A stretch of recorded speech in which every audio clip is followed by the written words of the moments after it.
Vi do ufficialmente il benvenuto, ciao Orietta, a questa live che parla appunto delle combinazioni e il segreto per leggere le combinazioni. Quindi che cosa facciamo oggi? Parliamo di come riuscire a leggerle, quindi cosa sono le combinazioni di tarocchi, perché sono difficili, sono considerate difficili e qual è il fattore fondamentale e basicamente ignorato per poterle leggere e poi vi darò anche alcuni consigli per iniziare appunto a tenere conto di questo fattore fondamentale nella lettura dei tarocchi.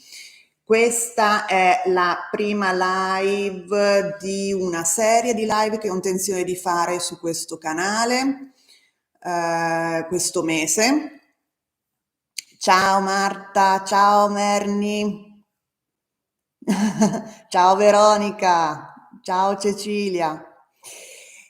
Dicevo, questa è la prima live che voglio fare in questo mese perché ce ne saranno altre nella mia mente. E volevo chiedervi, tra le altre cose, se vi va bene questo orario oppure preferireste sabato mattina verso le 11 o 11 e mezza, perché io mi ispira di più il sabato mattina perché c'è l'energia del sole, è tutto più vitale, però non so se le persone sono in giro oppure la sera è peggio perché lavorate.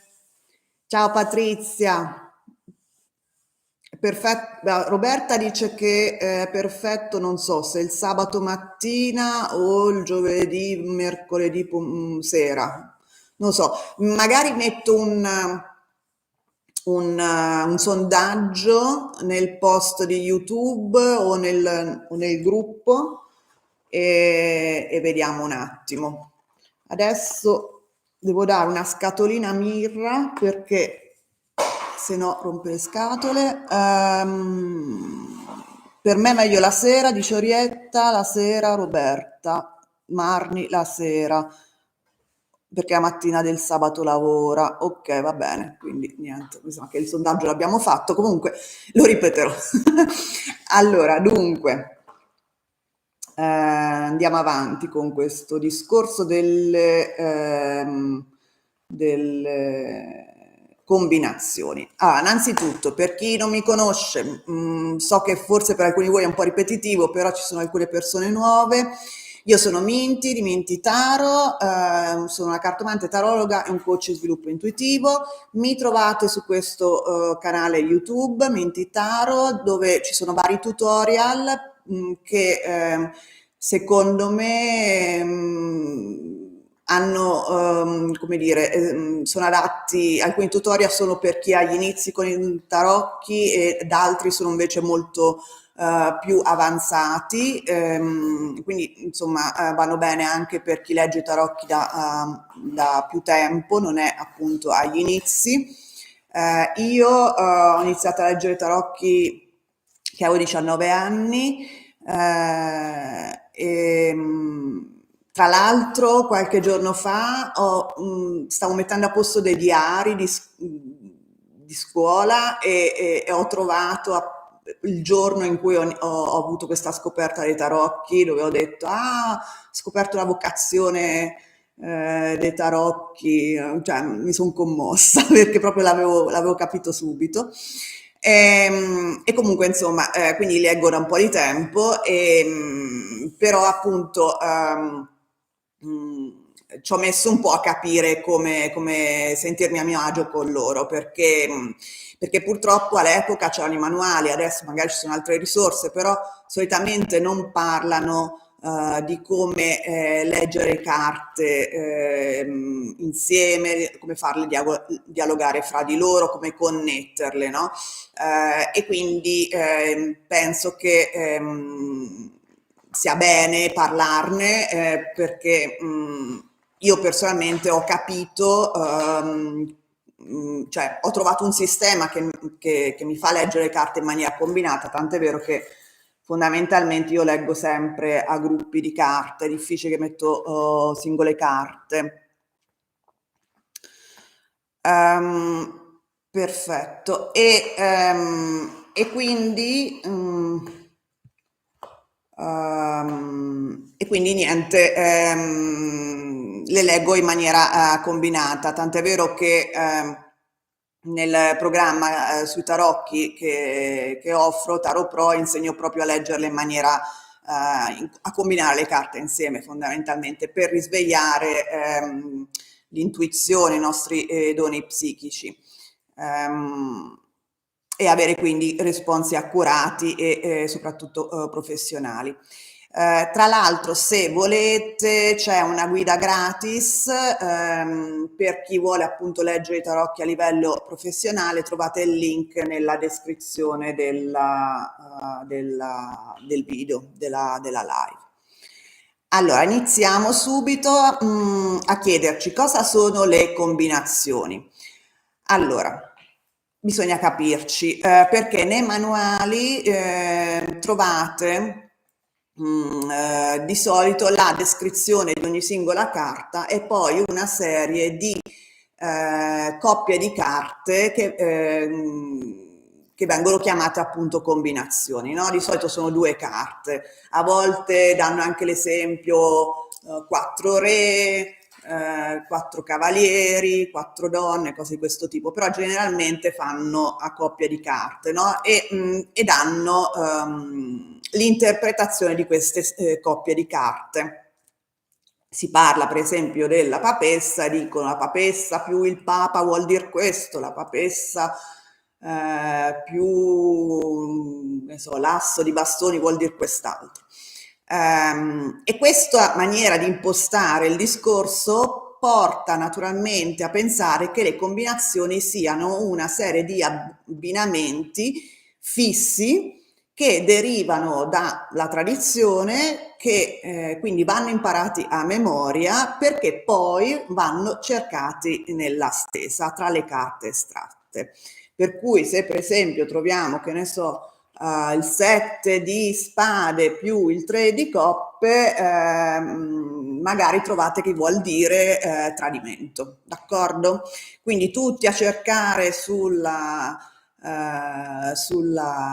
stesa che magari com'è la relazione del consultante con il partner, vengono fuori queste carte vicino, tradimento, tradimento, tradimento, d'accordo? Oppure se non vengono fuori non c'è nessun tradimento. Spiego? Allora, qual è il problema di questo approccio? Che ce ne sono vari. Uno, non guardiamo le carte per quello che veramente vogliono dirci, ma cerchiamo quello che vogliamo vederci nella stessa, d'accordo? Quindi magari le carte vogliono dirci qualcos'altro con questo gruppo di carte, però noi sappiamo, noi abbiamo deciso, noi abbiamo studiato che vogliono dire tradimento e quindi le interpretiamo in quel modo, ok? Quindi fondamentalmente limitiamo il messaggio delle carte. Magari le carte vogliono darci lo stesso messaggio, tradimento, ma usano carte diverse. E in questo caso che succede? Che ignoriamo queste altre carte e quindi il messaggio che ci vogliono dare perché non troviamo le combinazioni che conosciamo, d'accordo? Oppure cerchiamo una risposta a una domanda che abbiamo posto, ma sembra che le carte parlino di altro, perché magari chiediamo come andrà la vacanza in famiglia, tra cui c'è anche il partner, che ne so, prossimo luglio, vengono fuori queste le carte, viene fuori che è tradimento, tradimento, tradimento, quando magari stanno semplicemente rispondendo a come andrà la vacanza. D'accordo? Ciao Marzia, ciao Bartolomeo. Allora, quindi poi un altro problema è il fatto che per memorizzare queste combinazioni che o vengono dai manuali o vengono trasmesse da chi altri legge le carte, no? A volte io trovo nel mio gruppo persone che chiedono quale combinazione indica Pargolo in arrivo, per esempio, no? Quale combinazione indica tradimento? Quale combinazione indica... Vabbè, insomma, sempre i casi più terribili comunque, che neanche voglio nominare. E ovviamente imparare queste combinazioni in maniera fissa, oltre a dare tutti questi come dire, secondo me malintesi, creare tutti questi malintesi necessitano tanta energia, d'accordo? Perché bisogna impararle a memoria, chiaramente, ok? Va a finire poi che usiamo fondamentalmente, quando leggiamo i tarocchi in questo modo, solo la parte sinistra del cervello, quella più razionale, d'accordo? Perché se cerchiamo le combinazioni che abbiamo imparato a memoria o comunque associamo dei significati che sappiamo in maniera rigida alle carte, non ci stiamo affidando all'intuizione, d'accordo? Ma stiamo meccanicamente cercando delle informazioni e interpretiamo quelle in modo fisso. È quindi un approccio meccanico e rigido che attribuisce un set standardizzato di significati per ogni carta e per particolari coppie di carte, ovvero le combinazioni che si trovano nei manuali o in altre tipo siti web, eccetera. D'accordo? Però vi rendete conto, io vorrei farvi ragionare su questo, che se fosse così semplice leggere i tarocchi, ovvero sapere quali combinazioni significano quale cosa, utilizzare un set standardizzato per ogni carta, cioè quindi leggere in maniera meccanica le carte, se fosse così semplice, basterebbe avere un buon manuale, e ce ne sono in giro, per leggere bene le carte. E poi finirebbe che tutti leggeremmo le carte in modo uguale. Ma sappiamo bene, tutti noi, che non è così, che non è semplice leggere i tarocchi, non è meccanico, d'accordo? Non è meccanico perché non ci sono significati fissi per le carte, soprattutto non ci sono combinazioni tramandate dalla tradizione popolare. Quelle che trovate nei manuali sono delle interpretazioni personali dell'autore che però non aggiunge, siccome sbaglia, non aggiunge il perché è giunto a quella interpretazione, d'accordo? E che comunque è un'interpretazione che va utilizzata in un certo contesto, per un certo tipo di domanda, non in tutti i casi. Non è che io chiedo per il lavoro, mi viene fuori che nasce un bambino, insomma, perché c'è la combinazione imperatrice e paggio, per dire, di coppe, no? Quindi non esistono combinazioni fisse. Vanno prese quelle che trovate sui manuali come degli esempi, perché poi le stesse due carte possono essere lette in modo diverso appunto a seconda della domanda e del contesto della lettura. Il contesto è tipo la situazione, no? Cioè, stiamo parlando di lavoro, non c'entra niente il tradimento amoroso, che arriva un bambino, insomma, cose di questo tipo. E poi soprattutto bisogna tener conto del fatto che tutte le carte che utilizzate nella stesa, che trovate davanti a voi sul tavolo, comunicano fra di loro e si influenzano a vicenda. Quindi per tutto quello che abbiamo detto fino adesso, in realtà imparare a memoria le combinazioni è inutile e soprattutto fa male perché ci blocca l'intuizione, d'accordo? È dannosa la lettura. Quello che è più importante fare, quello che secondo me è anche più intelligente, è aumentare la flessibilità mentale e attivare così l'intuizione per riuscire a leggere il dialogo che si instaura fra le carte. Ok. Mendic, buonasera, Metalocchi, quindi sono una tecnica, pensavo fossero arrivati dai sensi di energie superiori. Non lo so che intendi come tecnica. È un discorso un po' lungo su cosa sono i tarocchi. Ho dei video sulla storia dei tarocchi che forse possono chiarire un attimo la natura dei tarocchi, però non, ehm, i tarocchi sono un mezzo per comunicare con la nostra intuizione, d'accordo? Nulla più. Particolarmente buono, secondo me, un mezzo particolarmente efficace per comunicare con la nostra intuizione, ma ce ne sono anche altri. C'è la sfera di cristallo, ci sono le rune, c'è chi tira sassi, c'è chi tira ossa, ossicini, insomma, qualsiasi elemento va bene, insomma, qualsiasi mezzo va bene. I tarocchi, io mi ci trovo particolarmente bene e secondo me è un mezzo molto, è uno strumento molto efficace, molto flessibile che può essere letto a vari livelli. Per questo viene utilizzato da tanto tempo come mezzo per comunicare con la nostra intuizione. Però è l'intuizione che ci dà le risposte, d'accordo? E noi semplicemente ci appoggiamo alle carte.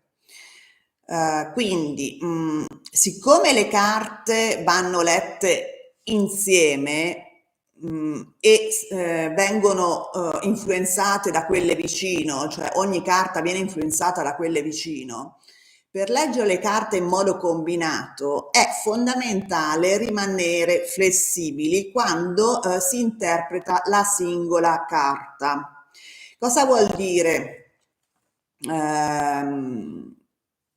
rimanere flessibili? Vuol dire togliersi dalla testa l'interpretazione fissa e rigida delle carte, ovvero, esempio, i denari parlano di finanze e di lavoro, le coppe indicano amore, ok? E soprattutto un'interpretazione rigida che secondo me è deleteria per leggere i tarocchi in modo combinato è dividere le carte in positive e negative, in belle e brutte, d'accordo? Cioè, il sole non è né bello né brutto, il 10 di coppe non è bello né brutto, anche se ha una lettura, diciamo, superficiale, ha come dire, un'occhiata superficiale, può sembrare bello. Il cavaliere di spade, che ha sempre questa fama, non so perché, di carta che rappresenta un personaggio aggressivo, non è né bella né brutta, come non è bella né brutta il 10 di spade. Ok, le carte vanno prese come neutre. Adesso approfondisco un attimo quello che intendo dire.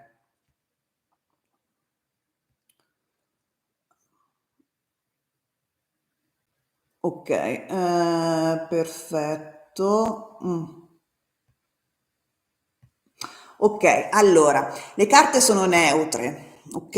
Non ci sono carte né belle né brutte e dovete riuscire quindi a trovare il lato positivo e quello negativo in ogni carta del mazzo, in ognuna delle 78 carte del mazzo di tarocchi. Altrimenti non riuscite a farle dialogare fra di loro, specialmente se le leggete in un contesto di 3, 5, 12 o più carte. Ok, ci sono stesse di 15 carte, di 21 carte. Se partite da un pregiudizio per cui il 10 di spade è brutto, non riuscite a collegarlo, a farlo a modificare l'interpretazione in base alle carte accanto, dovete rimanere flessibili di testa. Allora, non so se conoscete il simbolo del Tao, ne ho disegnato uno oggi pomeriggio per esprimere il concetto, d'accordo? Questo è il simbolo del Tao, come vedete è un cerchio con due parti, una nera con un pallino bianco e una bianca con un pallino nero. Cosa vuol dire? È un simbolo che esprime una visione del mondo in cui due forze, una passiva chiamata yin e una attiva chiamata yang, le quali però hanno un confine molto sfumato. Vedete che è ondulata la linea, d'accordo? La parte nera è yin, la parte bianca è yang.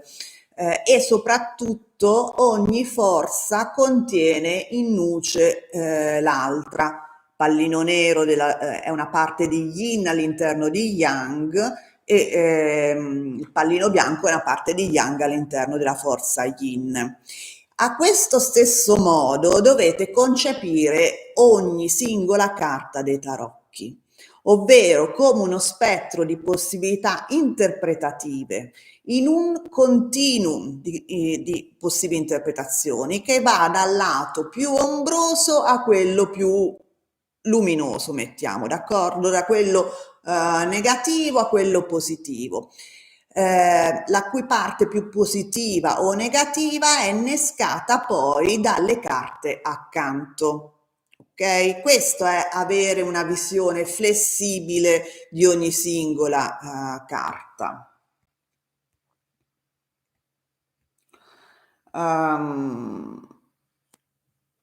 Come fare nella pratica? Fate delle stese a 3 posizioni. Io vi consiglio di farle per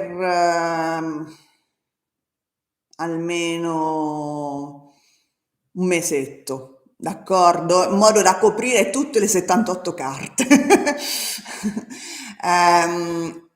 E usate solo una carta per posizione, ok? La prima posizione è opportunità, la seconda è ostacolo e la terza è consiglio, ok?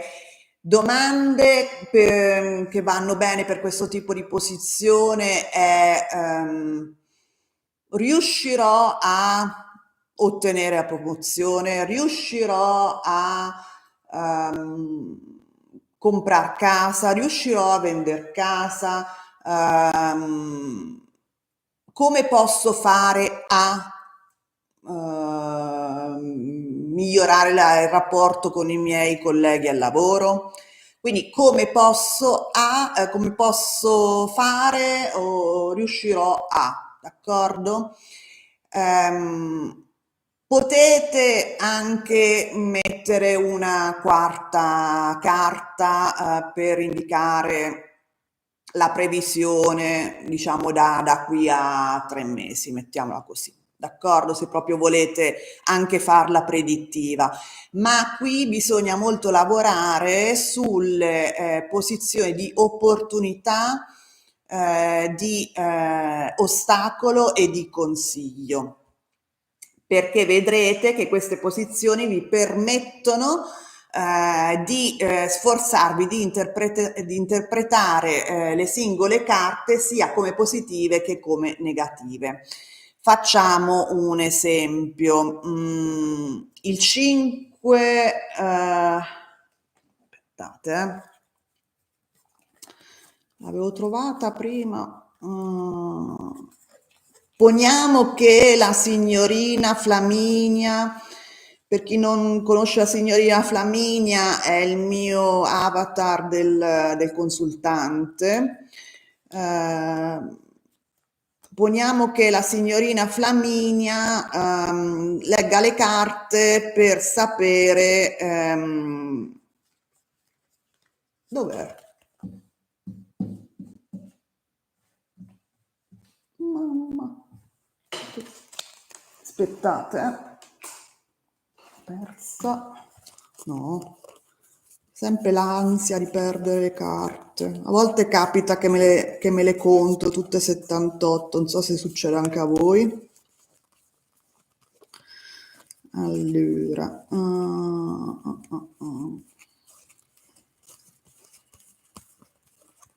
eccola. Allora, poniamo che la signora Flaminia chiede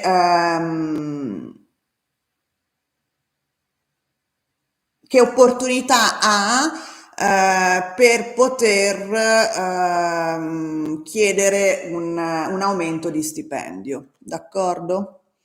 Veronica, anch'io sì, le conto spesso, ma infatti, guarda, terribile sta cosa. Ogni tanto. Allora, perché secondo me poi non c'è cosa più brutta di avere un mazzo dove manca una carta. Eh, Veronica dice una volta dal nulla ho trovato l'arcano della stella in un altro mazzo in mezzo al libro. È un segno. Allora, dicevamo, la signorina Flaminia chiede che opportunità ha, che aiuto, opportunità, insomma, fattore positivo a cui tener conto per ottenere un aumento di stipendio e viene fuori il 5 di coppe, ok? Chi mi dice che opportunità ha il 5 di coppe? Che opportunità indica il 5 di coppe?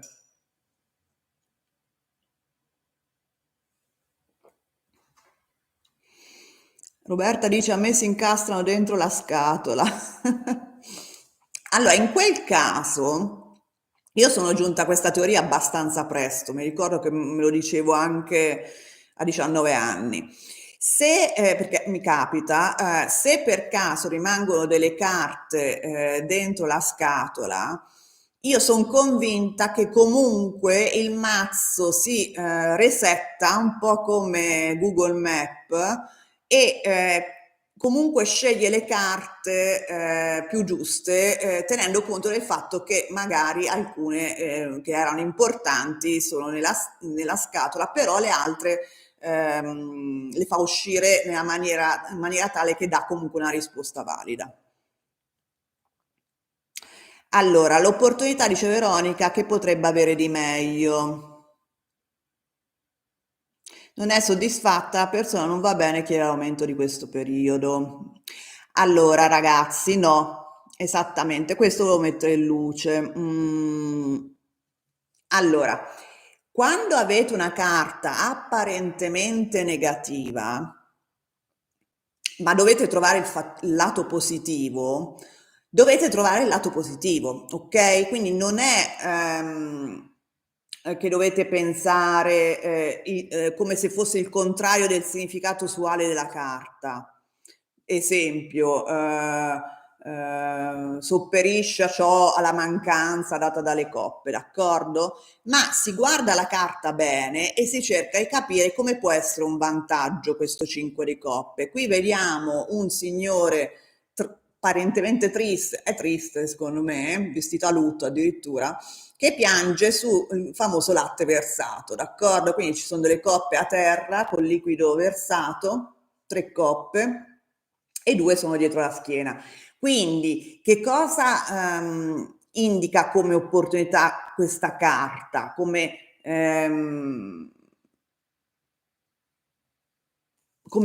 fattore positivo di cui tener conto?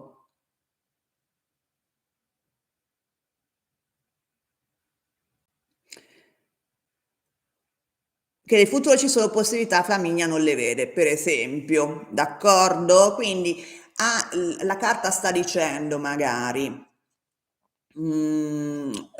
hai delle opportunità, delle risorse, ma non stai facendo leva su di queste, d'accordo? Quindi metti in luce davanti al capo delle qualità che stai nascondendo, per esempio, d'accordo? Oppure, ancora più difficile, la mancanza, questa diciamo è una carta che indica c'è una mancanza, no? Qualcosa che è caduto, qualcosa che è finito, qualcosa che si è rovesciato, comunque questa mancanza viene considerato un vantaggio, d'accordo?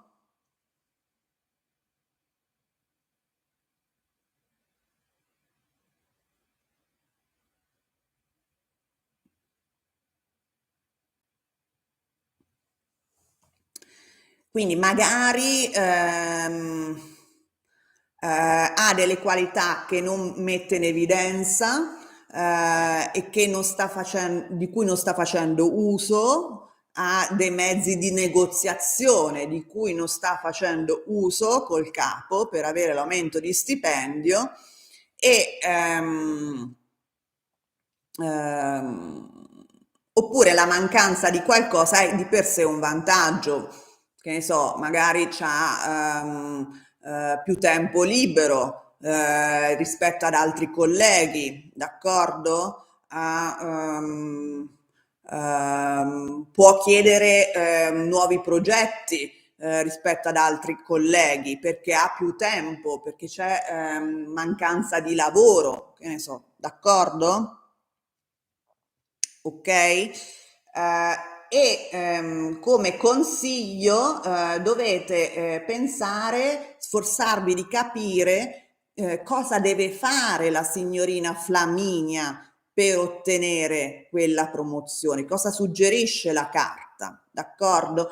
Quindi in questo caso abbiamo sempre il 5 di coppe, se lo leggiamo come consiglio, cosa direste alla signorina Flaminia?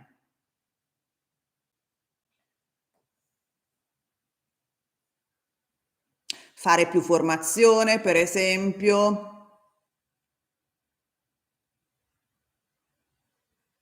non perdere la fiducia e la speranza, potrebbe essere un consiglio, sì.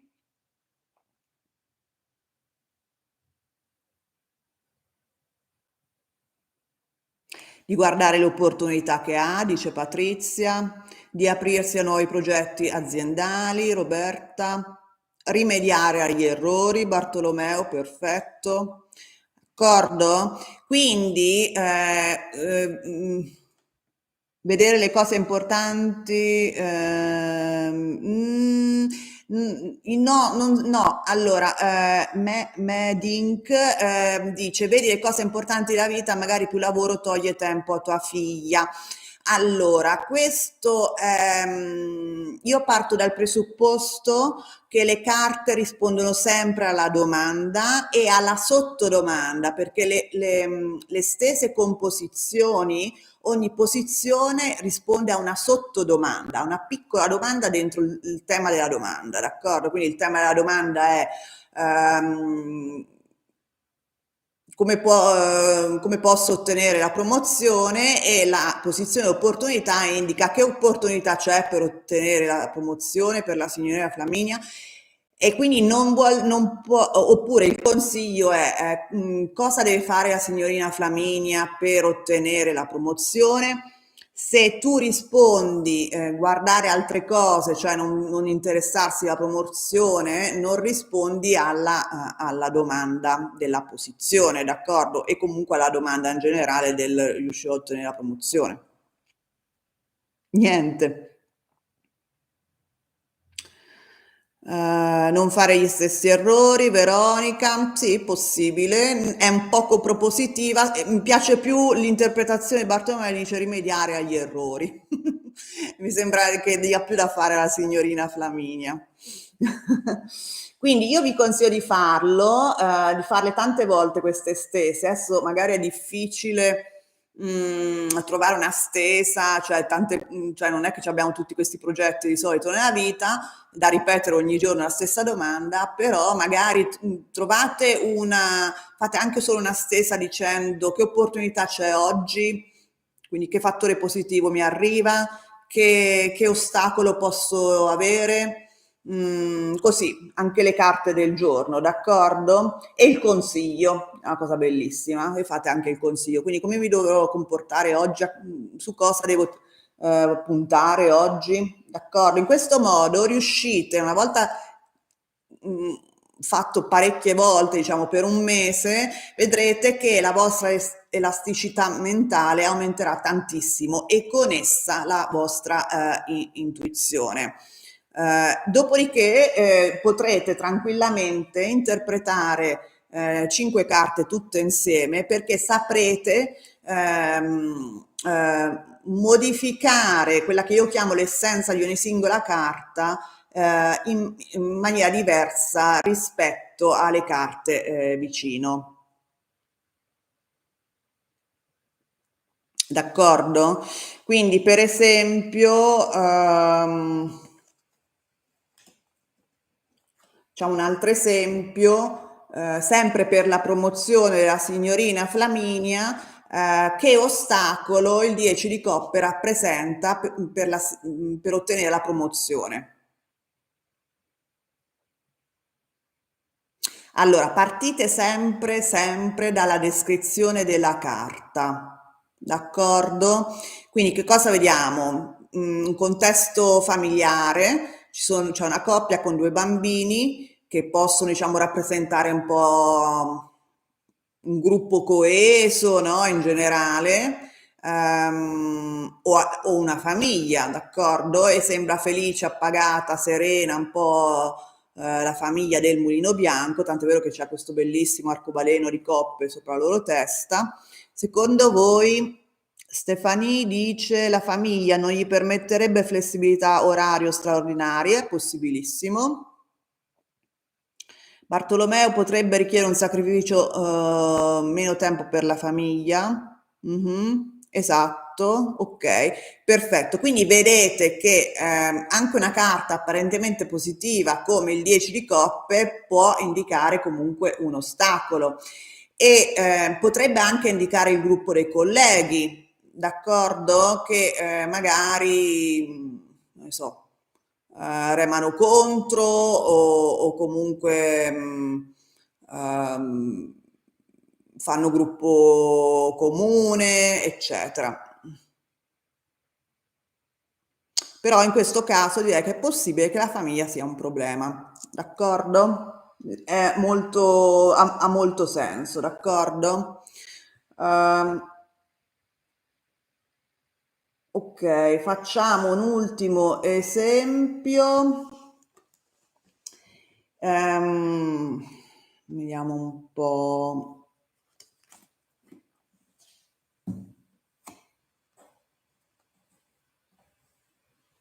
Vediamo un po'.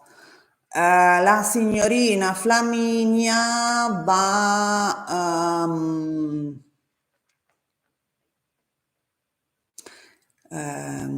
vuole andare mm,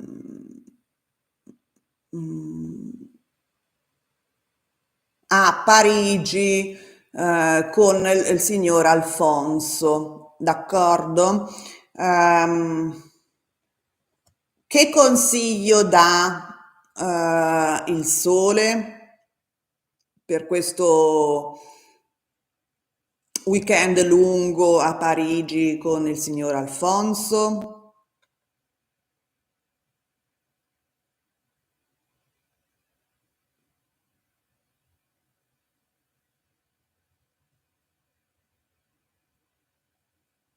Questa è la carta del sole, vedete che c'è un bambino su un cavallo bianco, nudo, con una bellissima bandiera rossa, dietro c'è un muretto con i girasoli, sto sole enorme, di divertirsi, vivere in maniera spensierata il loro weekend, senza tanti pensieri. Perfetto. E invece, come ostacolo, cosa potrebbe, creare problemi durante il weekend a Parigi?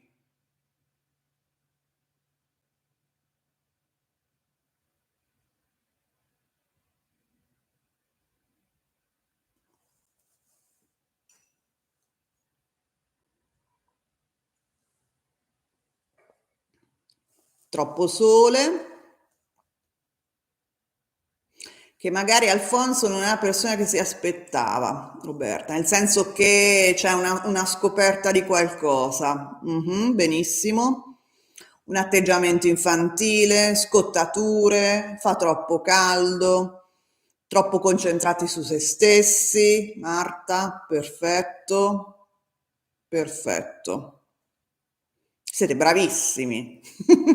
Facciamo una più difficile, dai. Vabbè, questa non è difficile secondo me. La signorina Flaminia ha un problema con la nipote. No, con la cognata. No, con la cognata no perché non è sposata. Con la cognata nel senso con la moglie del fratello e chiede che opportunità c'è per restaurare il rapporto tra di loro. Cristina, sì, devi interpretare la carta, cioè dipende da dove sei arrivata. Se il sole è considerato un ostacolo, devi capire come la carta del sole può comunicare un ostacolo. Quindi, per esempio, hanno detto magari c'è un atteggiamento infantile che dà fastidio alla signorina Flaminia, di Alfonso, cose di questo tipo. Ciao Domenica, mi fa piacere che sei qua. Eh, grazie che sei presente alla live. Grazie a tutti, tra l'altro. Allora, è come interpretate adesso questa carta come un'opportunità per ristabilire il rapporto. Che cosa comunica questa carta? Parlare, entrambe devono togliersi la benda dagli occhi e superare le divergenze. Ni, ni, ni, perché tu vedi il contrario di quello che mostra la carta. La carta mostra una ragazza bendata e tu stai dicendo deve fare il contrario di quello che dice la carta. No, però c'è comunque una via d'uscita, vedete? Questo è una ragazza bendata e legata, d'accordo? Però vedete che questo cancello, questo recinto di spade non è chiuso. Patrizia, perfetto, non deve vedere troppe cose, bisogna passarci sopra. Mhm. Devi liberarsi da certi paletti che magari qualcuno ha messo in testa. Ni, sempre per il concetto che mi piace più l'interpretazione di Patrizia, è più logica. Non devi vedere e stare per cavoli tuoi, ferma. Brava Patrizia. Sì, perché secondo me la signorina Flaminia è un po' così, è un po'... c'ha un po' un carattere, secondo me. Allora, comunque, c'è la soluzione, d'accordo? Vedete che non è veramente, come dire, potrebbe slegarsi e uscire dal recinto di spade perché non è chiusa a chiave, d'accordo? Quindi c'è una soluzione. Debba guardarsi dentro anche, perfetto, perché cioè, non è il guardare fuori come sono le situazioni, devi focalizzarti su te stessa, infatti ha le bende così non deve vedere. Perfetto, siete veramente, veramente bravi, veramente, veramente bravi. Perfetto, d'accordo, io spero che il concetto sia chiaro. Io leggo sempre così, con le carte in maniera combinata e ho fatto questo lavoro che faccio fare a voi e ai miei studenti in Tarot Pro anni fa, mi sono scervellata per trovare un lato positivo e lato negativo e un consiglio per ogni carta e soprattutto in diversi tipi di lettura, in diversi tipi di circostanze, perché ovviamente sì, lato positivo lo potete trovare una carta brutta, ma poi bisogna anche saperlo declinare in base al contesto, quindi alla domanda fatta, alla situazione del consultante, eccetera. D'accordo?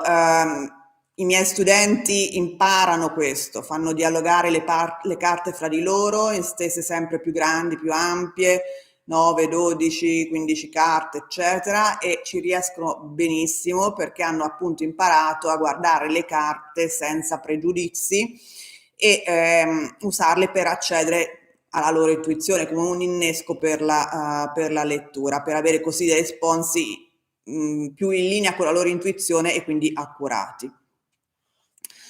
Se volete info tra l'altro su il programma potete tranquillamente scrivermi su mintitaro@gmail.com oppure su Alice Minty in Facebook. Io uso fondamentalmente Facebook e niente, io dovrei fare la prossima live la prossima settimana, farò un post nel mio gruppo Risveglia la tua intuizione con i tarocchi e lo metterò anche qui nei post di YouTube, così mi dite un attimo se preferite la sera, la mattina di sabato, eccetera, eccetera. D'accordo?